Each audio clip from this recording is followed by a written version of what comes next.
Pemilih dari kaum muda diperkirakan akan menjadi penentu hasil pemilu 2024 mendatang.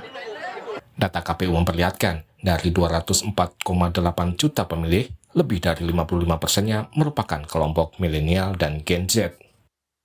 Para kontestan Pilpres 2024 membidik suara dari kelompok muda ini.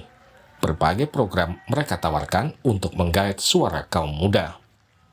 Pasangan Anies Muhaimin menyatakan siap berebut suara dari kelompok muda ini.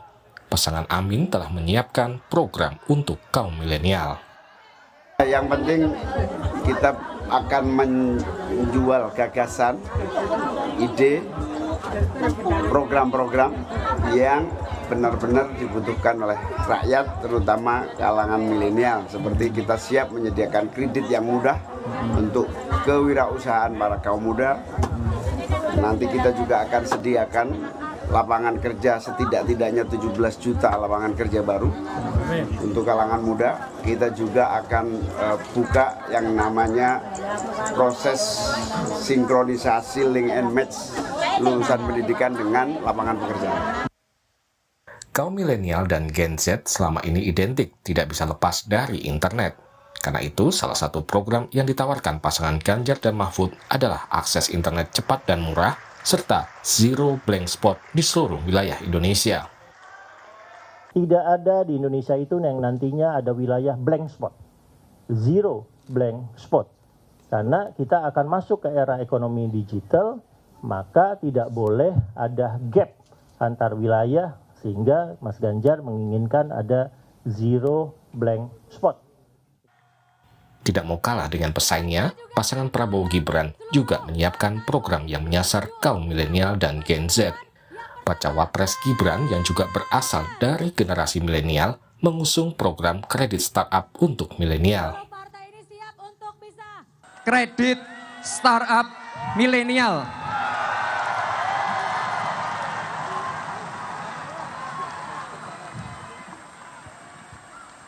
Ini untuk bisnis para milenial yang berbasis inovasi dan teknologi.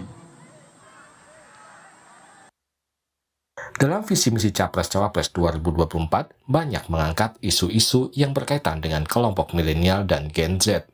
Sebagian besar Capres-Cawapres memberikan perhatian pada isu perumahan, lapangan kerja, isu kesehatan mental, hingga bantuan bagi generasi sandwich. Tim Liputan, Kompas TV. Apa visi Capres-Cawapres 2024 terkait anak muda, milenial, dan Gen Z? Serta apa program yang mereka tawarkan kepada pemilih muda? Kami bedah bersama juru bicara TPN Ganjar Mahfud, Seno Babaskoro yang sudah hadir di studio Kompas TV. Selamat malam Mas Seno. Selamat malam Mbak. Bergabung juga Wasekjen PKB Anggia Ermarini dan Ketua DPP Partai Golkar Putri Komarudin. Selamat malam Mbak Putri, Mbak Anggia. Selamat malam. Selamat malam. Senang sekali bisa berbincang dengan anak-anak muda menjelang Pilpres 2024 ini yang menyasar anak-anak muda, milenial dan Gen Z karena jumlahnya ini banyak dan diperkirakan akan menentukan kemenangan Capres-Cawapres. Program unggulan itu ditunggu-tunggu oleh mereka yang disasar atau kaum muda yang disasar oleh Capres-Cawapres. Saya ke Mas Seno terlebih dahulu. Ada zero blank spot. Ya, betul. Yang dijadikan visi oleh Ganjar Pranowo ini untuk mendukung anak muda yang tidak bisa lepas dari gadget untuk mendapatkan pengetahuan, untuk mendapatkan ilmu melalui internet. Ya. Gimana caranya zero blank spot di Indonesia? Padahal kita sekarang ini ketika ada BTS Kominfo, kasus korupsinya luar biasa. Ya. Apa yang akan diwujudkan dengan cara itu? Ya pertama-tama kalau tadi disinggung BTS, kemarin juga Pak Ganjar tidak kemudian terlibat dalam situasi itu. Kalau bicara korupsi, ya di berbagai macam segi kemudian pelayanan publik itu memungkinkan terjadi korupsi. Masalahnya Pak Ganjar di awal pun sudah menyampaikan bahwa akan gaspol. Salah satu visinya adalah untuk menyikat korupsi, menguatkan KPK, komitmennya jelas. Nah karena hari ini sebenarnya adalah Hari Sumpah Pemuda, makanya cocok sekali kita bicara ya. Anak-anak muda semua, meskipun ini saya Gen Z sendirian nih, Mbak Anggi dan Mbak Putri, teman-teman milenial. Kita percaya bahwa saat bicara Sumpah Pemuda Mbak, itu yang namanya Sumpah Pemuda itu didasari spirit bahwa anak muda harus terlibat. Tidak hanya kemudian masalah ini menjadi target suara bagi Pak Ganjar atau Pak Mahfud, tapi secara keseharian pun. Kembali soal janji blank spot itu, zero blank spot. Gimana mewujudkannya? Ya kemudian ini sedang dirancang oleh TPN termasuk Mas Andi Wijayanto yang menginginkan agar semua wilayah di Indonesia bisa tercover oleh jaringan internet yang memadai. Kita tahu salah satu visi Mas Ganjar adalah ingin mewujudkan ekonomi baru yang lebih terbuka bagi anak-anak muda di seluruh Indonesia. Caranya sederhana dengan melanjutkan apa yang kemudian sudah dilakukan oleh pemerintahan sebelumnya dengan baik dan kemudian melibatkan lebih banyak anak muda terlibat di situ. Zero blank spot untuk memajukan perekonomian ya. Soal perekonomian lagi di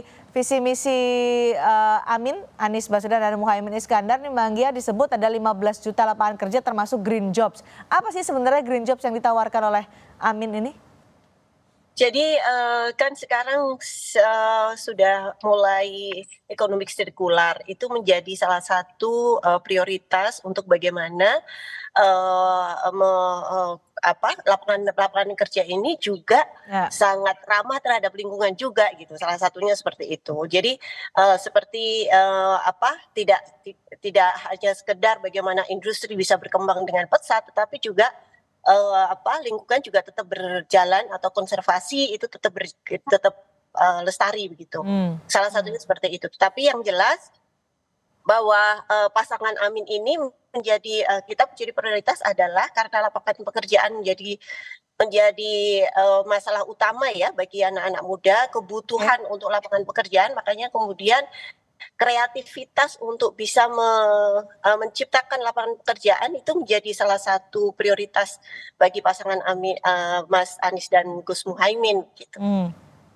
Oke, soal 15 juta lapangan pekerjaan dan green jobs ya, itu menjadi visi. Nah, kalau dari tim Prabowo Gibran kemarin ada bocoran kredit startup untuk milenial. Itu gimana sih sebenarnya Mbak Putri konkretnya? Ya.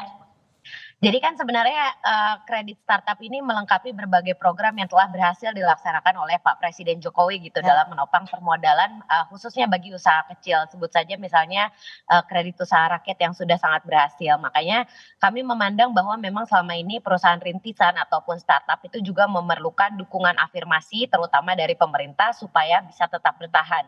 Terutama di tengah persoalan tech winter yang memang sekarang sedang terjadi di mana banyak startup yang mulai berguguran dan akhirnya banyak PHK yang dihasilkan dari industri startup sendiri. Makanya sekarang banyak investor yang seringkali wait and see untuk berinvestasi pada startup dan memberikan pendanaan dan kita merasa di tim Prabowo Gibran tentunya perlu ada solusi terkait dengan hal ini dan mestinya memang kita harapannya inisiatif kredit startup ini bisa menjadi alternatif yang baik dan tentu kita bisa mengambil pelajaran dari hal yang kemarin sempat terjadi di Amerika di mana Silicon Valley Bank sebagai banknya para startup itu sempat mengalami kesulitan keuangan dan ini bisa menjadi pelajaran yang sangat berarti bagi Indonesia ketika kita membuat kredit startup ini bagaimana kita tidak mengulangi kesalahan yang sama seperti yang ada di Amerika Serikat gitu. Oke, jadi ada kredit untuk startup milenial.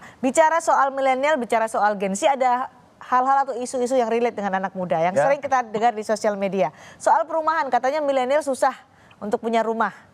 Kemudian juga soal mental health atau kesehatan mental. Apakah itu juga masuk dalam visi masing-masing capres-cawapres? Nah, Seno, ada nggak tawaran untuk perumahan dan juga kesehatan mental? Masalah kesehatan mental itu jadi concern Pak Ganjar dari awal ya. Bahkan sebelum kemarin deklarasi capres-cawapres, Mas Ganjar sering bicara itu di forum-forum publik dan diskusi. Makanya pada saat membuat visi misi, salah satu program yang disiapkan adalah untuk melakukan menyediakan konselor-konselor. Tidak hanya di kemudian rumah sakit atau kemudian puskesmas, tapi juga di kampus-kampus. Kadang masuk ke sekolah juga untuk kemudian menyiapkan agar teman-teman bisa curhat dengan lebih enak, lebih baik dan lebih dekat. Konselor di setiap tingkat pendidikan? Betul, ya. Di tiap tingkat pendidikan termasuk kemudian di puskesmas dan rumah sakit. Kalau perumahan?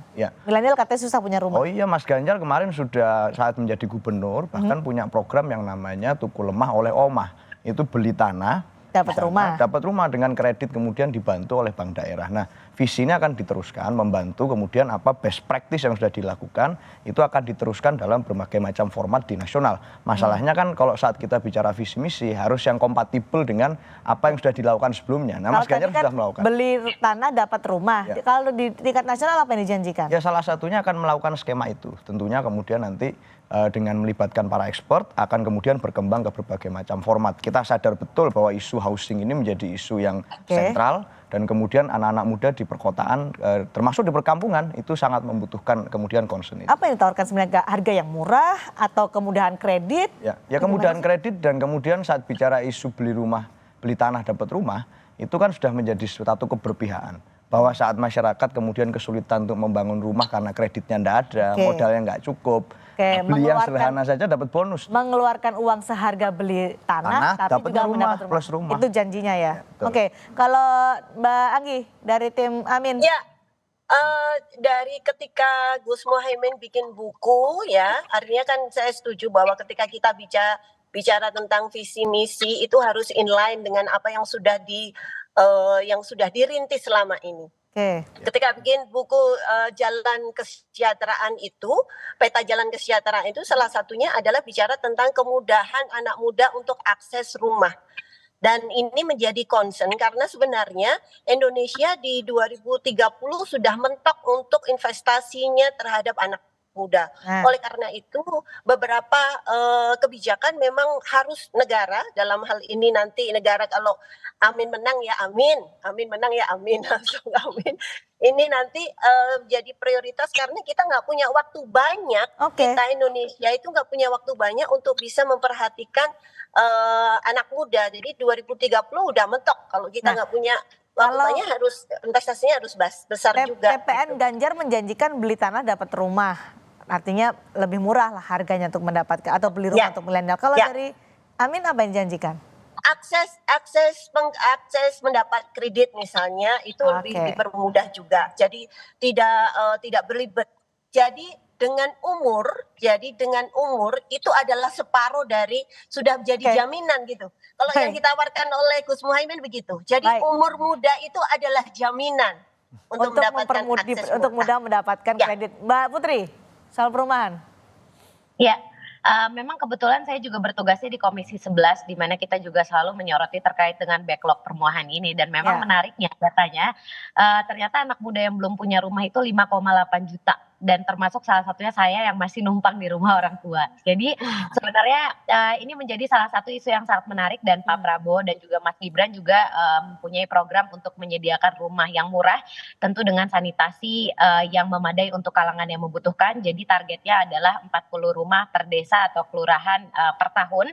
Jadi diperkirakan kita bisa menyelesaikan 3 juta rumah pada tahun kedua pemerintahan beliau berdua. Insya Allah kalau beliau berdua diamanahkan untuk menjadi presiden dan juga wakil presiden dari Indonesia. Dan ini harapannya tentu kita juga bisa menyasar kepada kalangan milenial dan Gen Z yang memang membutuhkan, berasal dari keluarga menengah ke bawah sehingga kita bisa mendahulukan mereka-mereka yang memang benar-benar membutuhkan akses untuk perumahan ini. Di samping juga tentu kita mendorong KPR untuk perumahan terutama untuk kalangan milenial yang sekarang sedang digarap juga oleh Bank BTN sebagai bank milik negara juga untuk terus bisa menyelesaikan masalah backlog perumahan terutama untuk generasi kita ini. 3 juta perumahan itu di mana lokasinya Mbak? Kadang-kadang kan kalau beli rumah harus jauh dulu dari perkotaan, dari tempat mereka bekerja berpuluh-puluh kilometer baru bisa terbeli atau affordable begitu. Ya. Karena kita kan juga mempunyai data sekarang kira-kira berapa rumah yang dibutuhkan di setiap kabupaten kotanya. Makanya yang kita ingin selesaikan itu dari desa dan kelurahan sehingga nanti lokasinya sesuai dengan kebutuhan tempat tinggal dan juga jarak dari tempat kerja mereka. Gitu. Mbak Putri, soal kesehatan mental, tadi dari TPN Ganjar nanti ada konselor di setiap jenjang pendidikan. Ini mental health nih menjadi isu untuk Gen Z dan milenial. Apa solusi yang ditawarkan atau janji yang ditawarkan? Ya. Sebenarnya saya juga ingin mengucapkan turut berduka cita karena memang banyak sekali teman-teman kita mahasiswa yang akhir-akhir ini bunuh diri dikarenakan permasalahan mental ini. Makanya kita juga sama-sama mendorong supaya ada perbaikan tentu dalam kurikulum pendidikan dan juga kualitas dari pendidikan itu sendiri, dan supaya ada juga konselor yang memang memadai di setiap sekolah yang bisa benar-benar diajak berdiskusi oleh teman-teman kita, adik-adik kita yang sekarang sedang bersekolah, supaya mereka juga bisa berkonsultasi setiap mereka mempunyai permasalahan. Jadi tidak dipendam dan malah akhirnya menimbulkan depresi juga keinginan untuk bunuh diri. Jadi ini juga termasuk dalam peningkatan kualitas tenaga pengajar yang sekarang juga masih jadi masalah di Indonesia. Infrastrukturnya juga masih sangat tidak merata di seluruh Indonesia. Dan Pak Prabowo juga sangat menyadari hal ini, dan kita juga terus mendorong seperti yang beliau selalu sampaikan adanya peningkatan kualitas gizi, karena kita juga yakin untuk kesehatan mental kualitas gizi dari setiap anak itu juga sangat penting. Jadi program makan siang dan susu gratis dari sejak tingkat ini juga itu juga sangat penting sebenarnya. Baik, kalau dari tim Amin soal mental health, Mbak Gia. Nah, mental health ini memang menjadi masalah ya, karena depresi stress universe itu memang menjadi tantangan tersendiri. Pendidikan menjadi sangat penting. Lalu kemudian parenting education itu menjadi sangat penting juga, menjadi salah satu prioritas untuk bisa orang tua menjadi teman baik bagi anak-anaknya, untuk memberikan anak muda terutama untuk jadi teman bercerita begitu. Lalu kemudian program-program atau kegiatan-kegiatan bagi anak muda yang melibatkan kayak semacam peer education educator gitu dari para mereka, dan tentunya negara memfasilitasi itu. Tentunya negara harus memfasilitasi itu. Jadi negara menciptakan peer-peer itu supaya mereka tidak ada teman, karena kan ketika punya gangguan atau mental health itu terjadi pada anak-anak muda ini kan kasusnya karena nggak ada tempat untuk bercerita gitu. Baik. Terakhir untuk semuanya, bagaimana dari masing-masing capres cawapres untuk tetap relevan dengan anak muda, upaya apa untuk mendekati anak muda yang akan dilakukan nanti untuk menjaring suara? Mbak Putri dulu. Ya, tentu keterbukaan itu sangat penting ya, apalagi memang kalau di pasangan capres cawapres kita memang kebetulan ada yang usianya tidak jauh juga dengan anak-anak muda, Mas Gibran itu baru 36 tahun. Dan yang penting sebagai capres cawapres mereka terus mendengar aspirasi dan juga perkembangan itu yang terjadi di antara anak muda. Jadi lebih banyak mendengar daripada berbicara, saya rasa itu menjadi hal yang sangat penting. Baik, singkat saja untuk Mbak Anggia.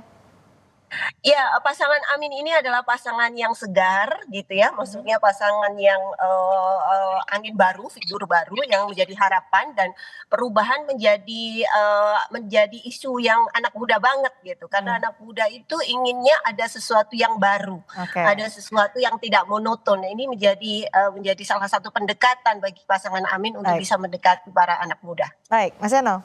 Mayoritas generasi Z dan milenial Indonesia ini adalah generasi yang berjuang berdarah dari kemudian faktor keluarga masing-masing, latar belakang yang berbeda-beda. Maka hari ini dengan saya datang ke sini pakai baju hitam-hitam, Mbak, karena saya berbela rasa dengan teman-teman semua yang berjuang dengan semangat bahwa tidak ada kesempatan privilege untuk kemudian mereka berjuang, tetap day by day-nya mereka berjuang. Nah, Mas Ganjar dan Pak Mahfud melakukan itu. Makanya kemudian dalam TPN kami nanti kami akan membentuk yang namanya Tim Pemenangan Muda atau TPM untuk melibatkan lebih banyak anak-anak muda di usia saya sekitar 20-an tahun untuk bisa ikut merancang desain masa depan mereka. Baik, siapa yang paling gercep nih mendekati anak muda, menggait suara kaum muda untuk menjadi suara pada saat memenangkan Pilpres 2024 nanti, tentu ini akan menarik. Terima kasih juru bicara TPN Ganjar Mahfud Channel Bagaskoro, Wasekjen PKB Anggia Airmarini, dan Ketua DPP Partai Golkar Putri Komarudin sudah berbagi pandangan, berbagi bocoran nih program-program capres cawapres untuk menggait suara anak muda di Sapa Indonesia malam hari ini. Terima kasih.